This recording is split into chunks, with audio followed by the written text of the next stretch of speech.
mother...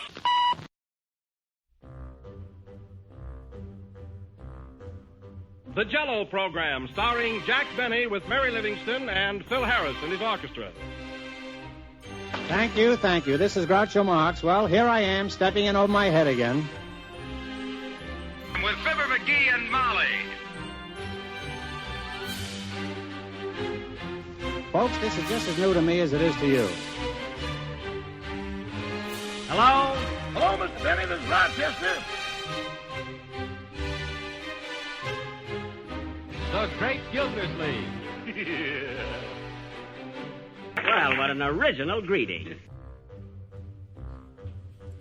Hello and welcome to another week of comedy, funny, ha-ha, on Dwayne Old Time Radio. One thing, please subscribe to my channel. If you enjoy what I'm doing, subscribing is 100% free. Also, one more thing, if you have a few seconds or 1 minute, please leave a review on your preferred podcast service, especially if you're on Apple, Spotify, or really just your preferred podcast service. Thank you, and hope you enjoy. As always, we're going to end the month with Jack Benny. This episode actually aired on my other podcast, the Complete Orson Welles podcast. But since that is a separate podcast, we're going to air it here on my comedy podcast. For those who don't listen to my Orson Welles podcast, shame on you, by the way. If you're an Orson Welles fan, I highly recommend it. I cover a lot of different aspects of Mr. Welles' career, from comedy to drama, Shakespeare, everything. Anyway, this episode is titled Host Orson Welles, this episode is titled The Return of Phil Harris, and Orson Welles is the guest host. This episode aired March 14th, 1943. The Grape Nuts Flakes program, starring Orson Welles, who is pinch hitting for Jack Benny, with Dennis Day, Rochester, yours truly, Don Wilson, and back with us after an absence of 3 months, good old Phil Harris and his orchestra.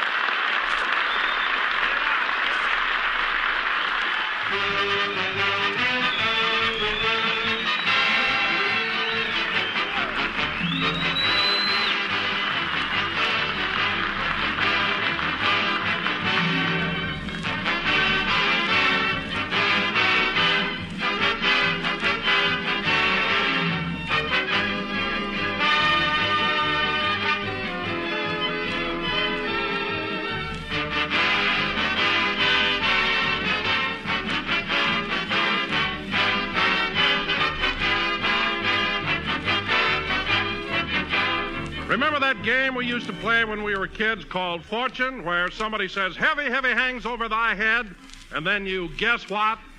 Well, if any of you homemakers have the same heavy, heavy hangs over my head feeling about organizing breakfast every morning, guess what? I have some good fortune news for you. Serve a heaping bowl full of crisp, toasty brown grape nuts flakes that you can dish up in no time at all. And you know what will happen? You'll discover your family is so easy to please. Yes, easy as pie to please. Once they've tasted the tempting goodness and moldy, rich, sweet as a nut flavor of this famous breakfast food. And Grape Nuts Flakes are a whole grain cereal as nutritious as they are delicious. A swell starter offer for the day. Better order that big economy size package of Grape Nuts Flakes, America's fastest growing breakfast cereal. And leave that old ration book of yours at home, folks. Grape Nuts Flakes are not rations.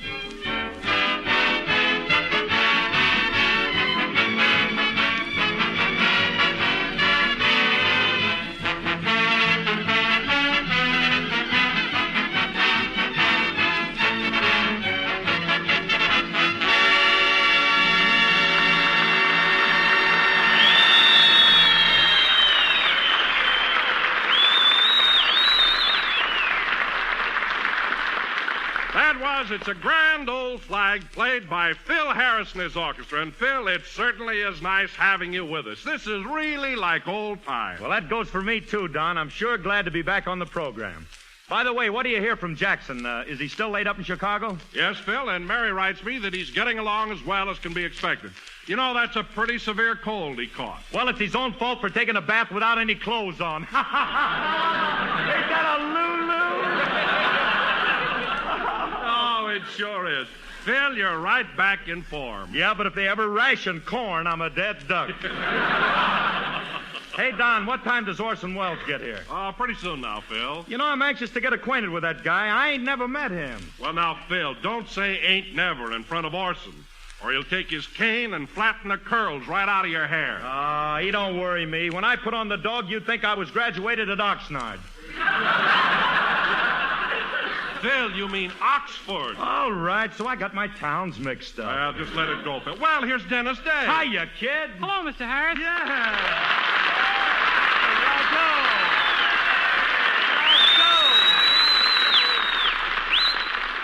Say, Mr. Wilson, what do you hear from Mr. Benny? Oh, he's getting along much better, Dennis. Darn it, and I mailed him a pint of blood this morning. A pint of blood? I bumped my nose on a door. There was no use wasting it. Hey, kid, have I got news for you? Guess who's taking Jack's place on the program tonight? Who? Orson Welles. That's who. Orson Welles. Gosh, I'm scared. What are you scared of? Orson may be a little eccentric, but after all, he's a genius. A genius? You mean he can figure out his income tax? I wouldn't doubt it. He's probably all set for tomorrow. Well, that must be Orson now. Come in. Pardon me. Has Mr. Wells arrived yet? No, not yet. I am his secretary, Miss Harrington. If you don't mind, I'll wait for him. No, come right in. Thank you. Now, which one of these microphones will be used by Mr. Wells? That one right there, miss. Then I shall spray it.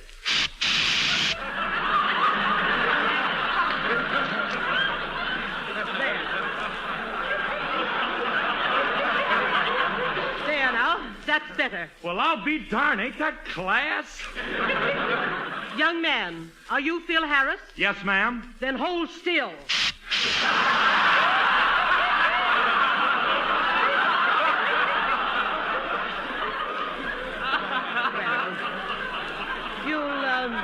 You'll be all right now. I'll take that call. It must be for Mr. Wells. Hello? Who's calling, please? Buenos Aires? I'm sorry Mr. Wells isn't in right now. I'll have him call you. Very well. Wow, Buenos Aires. I didn't know Orson knew anybody in Australia. Australia? Mr. Harris, Buenos Aires is in South America. Would you like to make a little bet on that, sister? One more word, and I shall spray you again. Now, calm down, Phil. And for heaven's sakes, when Orson comes in, don't flaunt your ignorance. What do you mean, ignorance? See this book I got here? It says Shakespeare on it, don't it? So what? So when Orson comes in, I'll be reading Shakespeare. Like this. Oh, for goodness sakes, Phil, you're reading the book upside down. That's the hard way. All I know is it's Shakespeare.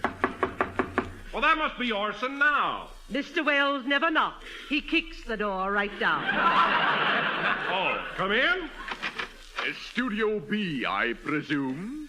Yes? I've come to clear the way for Mr. Wells. I'm Mr. Toodlequirtle, his secretary. His secretary? Then who's Miss Harrington? She's his private secretary. I am right out in the open.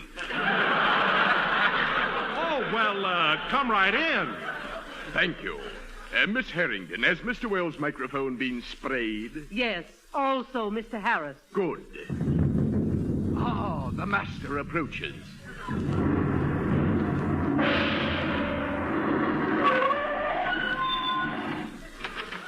Good evening. This is Orson Welles.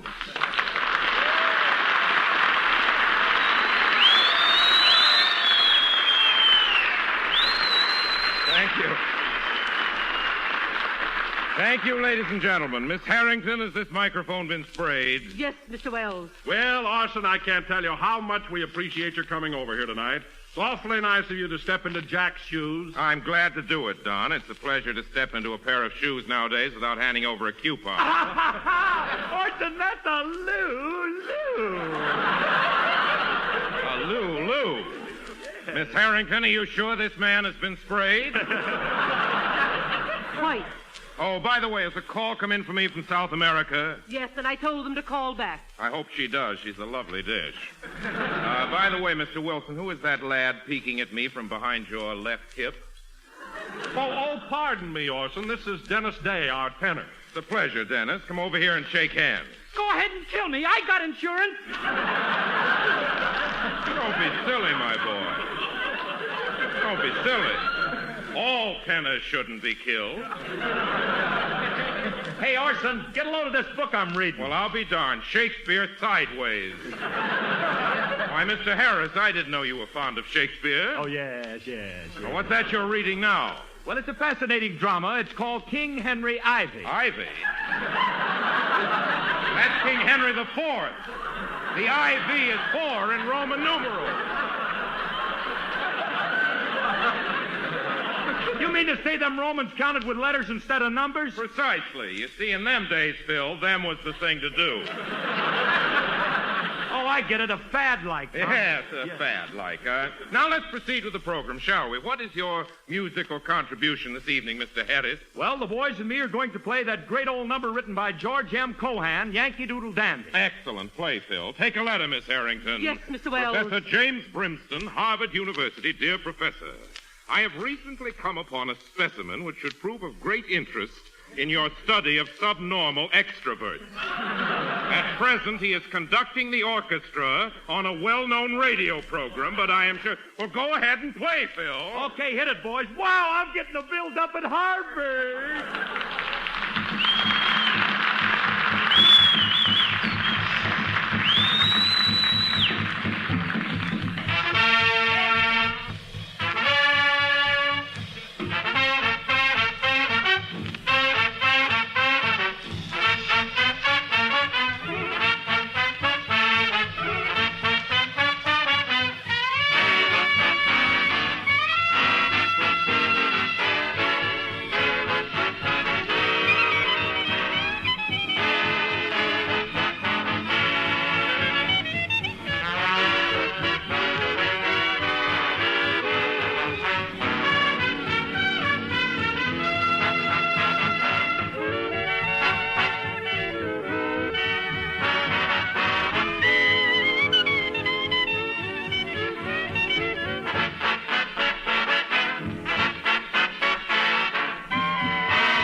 Miss Harrington, sign that your obedient servant, Orson Welles. That was Yankee Doodle Dandy, played by Phil Harris and his orchestra. And, Phil, I must say that's a splendid arrangement and brilliantly executed. Orson, you thrill me. I'm glad. However, if you don't mind a suggestion, a little more andante and pianissimo in the penultimate passage would have enhanced the orchestral overtone. Is that clear? No, but them big words send me like a slug of bourbon. Miss Harrington, remind me to add a P.S. to that letter. Come in. Mr. Wells, pardon me for interrupting, but I've had the hiccups for 2 weeks. Would you please frighten me? I'd be glad to.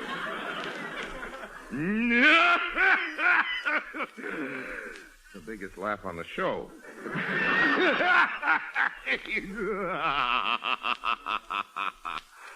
Feeling any better? Oh, wonderful. Thank you. Interesting chap. Very interesting. I'm sorry he left so soon.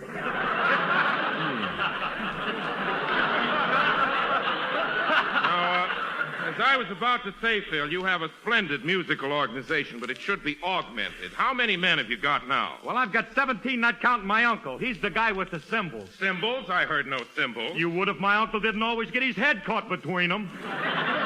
He should stop banging his head. He's gradually working it into a pyramid. Now, Phil, an orchestra of 17 men is adequate, but it's not in the Wells tradition. It ain't? No. Next week, I want you to multiply that number tenfold. Wow! Take a note, Miss Harrington. Yes, Mr. I Wells. want timpanis. I want oboes. I want bassoons. And a gross of piccolos. But Orson, who's going to pay for all this? Jack Benny, of course. Jack Benny? Yes, he won't be glad to do it. You can't be thinking of the Jack Benny we know. There'll be no trouble. I spoke to Jack on the long-distance phone yesterday. He told me money was no object. Let me ask you something, Orson. Who paid for that call? Come to think of it, I did. Take a note, Miss Harrington. The piccolos are out.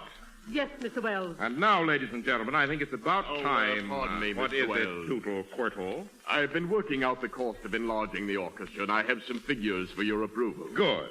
What's the Tootle, Total Quirtle? What's the total Tootle Quirtle? Yes, $5,000 additional expenditure per week. Excellent. Dennis, I see you have your mouth open. Did you want to say something, or are you just breathing the easy way? Come, what is it? Well, as long as you're throwing money around, how about giving me a raise? Well, that depends, Dennis. What is Mr. Benny paying you now? $12 a week, but when I do his laundry, $14. You mean to tell me Mr. Benny makes you do his washing for him? Some weeks it's only a pair of socks, but it ruins me socially. Well, Dennis, you certainly deserve more than $14 a week. From now on, you're getting $15. Oh, boy. And you can do my laundry. Matter of fact, if you don't ruin my collars, Dennis, I may even... Open up in there! Open up, I say! That can't be John Charles Thomas. No, it's Andy Devine. Come on in.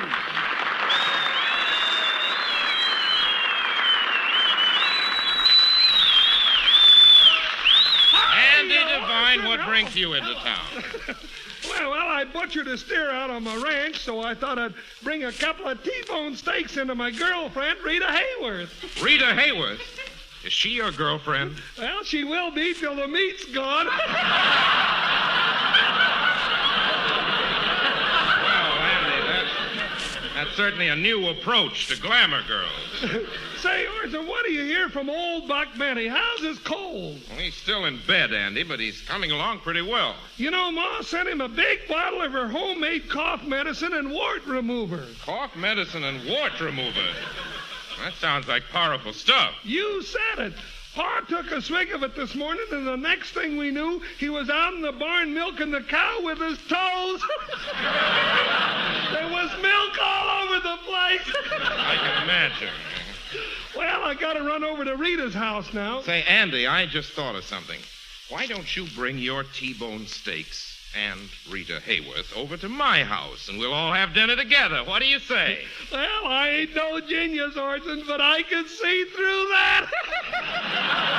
So long, everybody. Well, I tried. No harm in that. Let's proceed with the program. Ladies and gentlemen, we will now have a song from Mr. Don Wilson. Wait a minute, Mr. Wells. I'm the singer around here. I know that, Dennis, but let's give the public something different tonight. Go ahead, Wilson. But I can't sing, Orson. I don't know a thing about music. Then I'll have to sing myself. Oh, no, it would look egotistical. You better sing this week, Dennis. Okay. Take a note, Miss Harrington. Don Wilson must take singing lessons. Next Sunday, Pagliacci. Go ahead, Dennis.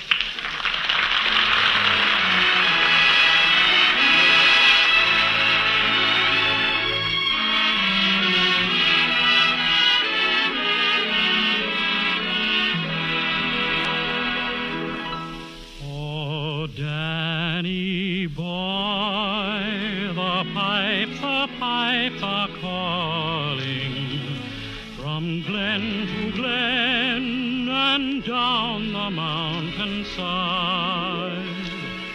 The summer's gone and all the roses falling. It's you must go and I must bide. But come ye back when summer's in the meadow, or when the valley's hushed and white with snow. If I'll be here in sunshine or in shadow, oh, Danny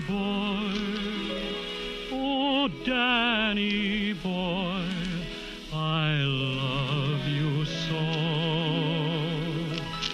And when ye come and all the flowers are dying, if I am dead, as dead I well may be, you'll come and find a place where I am lying, and kneel and say a prayer there for me, and I shall hear the soft dew tread above me, and all my grave will warmer, sweeter be.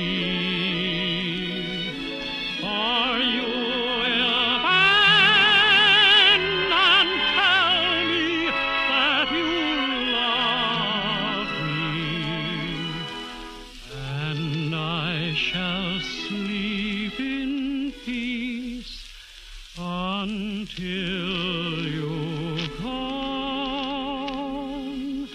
to me.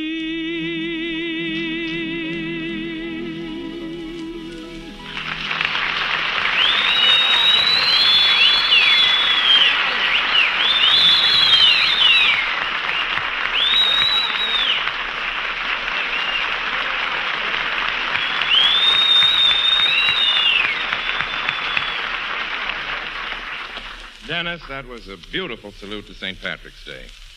You know, it really takes an Irishman to sing an Irish song. You are Irish, aren't you, Dennis? Just spray me and see what happens. I'm sure I'd never attempt it.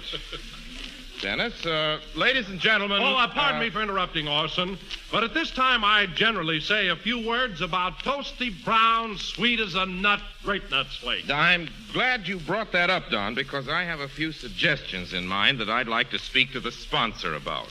Speak to the sponsor? Speak to the sponsor? Speak to the sponsor? Of course, speak to the sponsor.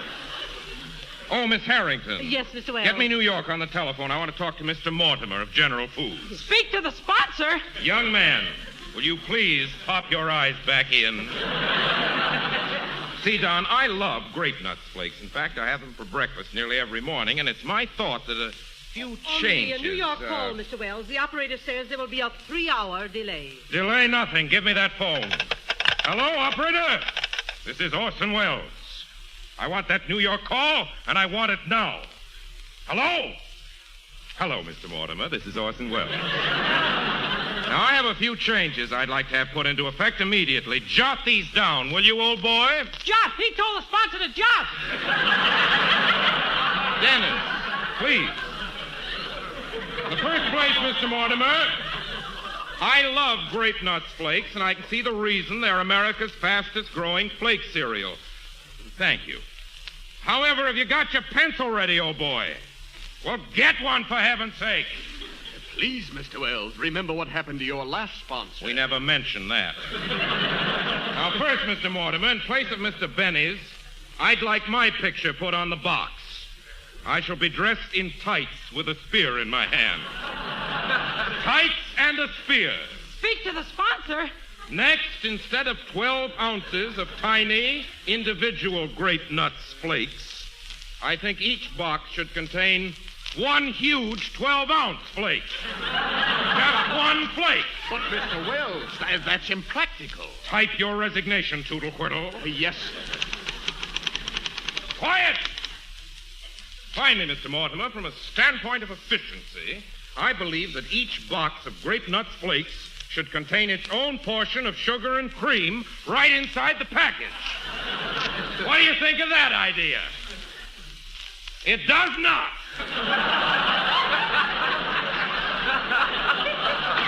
Think it over, Mr. Mortimer. Goodbye. I feel much better now.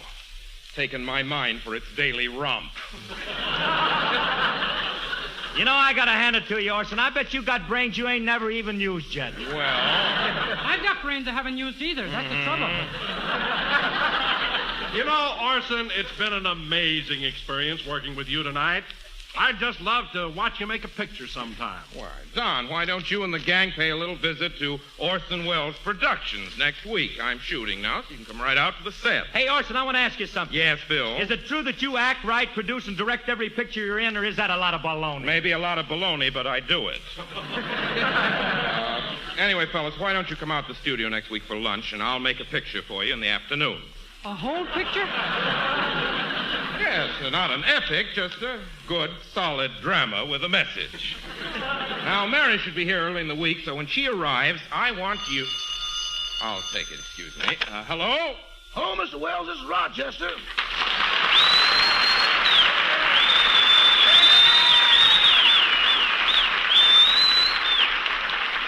Hello, Rochester. Where are you? I'm calling for Mr. Benny's apartment in Chicago. Well, how is Mr. Benny? He's feeling better today. As a matter of fact, he was playing cards all afternoon with Miss Van Jones, his nurse. Miss Van Jones? That's me in a white dress. Oh, I see. I'm so tired of being coy, I could scream. Well, Rochester, you've been close to Mr. Benny for a long time. You should be a pretty good nurse for him. I don't know about that. For 2 days, I stuck the wrong end of the thermometer in his mouth, and his temperature was 5 below zero. 5 below zero? Mrs. Devine's cough syrup got here just in time to defrost him. Well, isn't Miss Livingston there to help you with the patient? Miss Livingston? Oh, Mr. Benny won't let her in the room after what happened last night. Why? What happened? She pulled a mustard plaster off his chest too fast, and now that eagle he's got tattooed has to be re-feathered. That's unfortunate. Rochester, thanks for calling, and tell Mr. Benny we all hope to see him up and around real soon. Okay, I'll tell him. Goodbye, Mr. Wells. Goodbye. Jack's a grand fellow. I think I'll let his picture remain on the Grape Nuts Flakes box alongside of mine. He can carry the spear for me. Play, Phil.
An E for excellence is what our government gives the war factories who do a super job.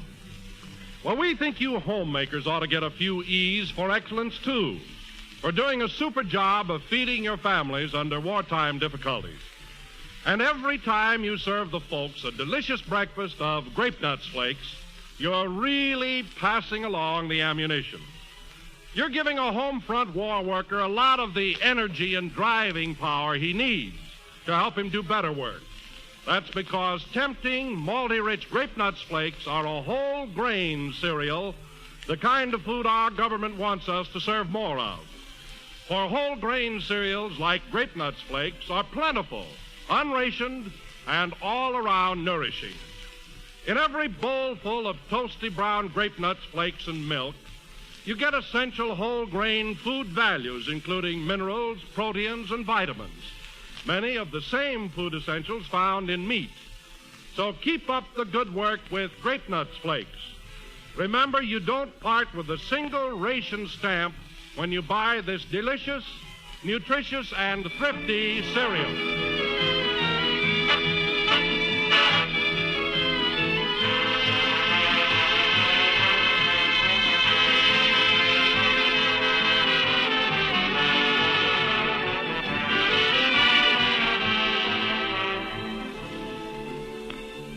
So, until next Sunday, ladies and gentlemen, this is your obedient servant, Orson Welles. And Jack, I know I'm speaking for the whole gang here and wishing you a speedy recovery. Isn't that right, folks?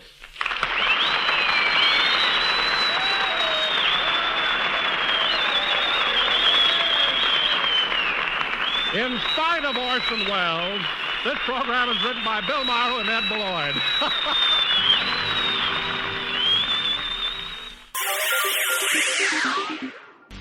Thank you for listening, and I hope you enjoyed. As always, you can listen to my podcast on all podcast services.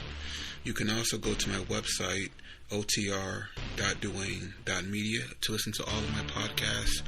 There's donation information, patron information, and more all on the website. The website is slowly improving. Thank you for your patience. It takes a while to update and add information to the website, but it's getting there. You can also find me on Instagram, Duane.otr.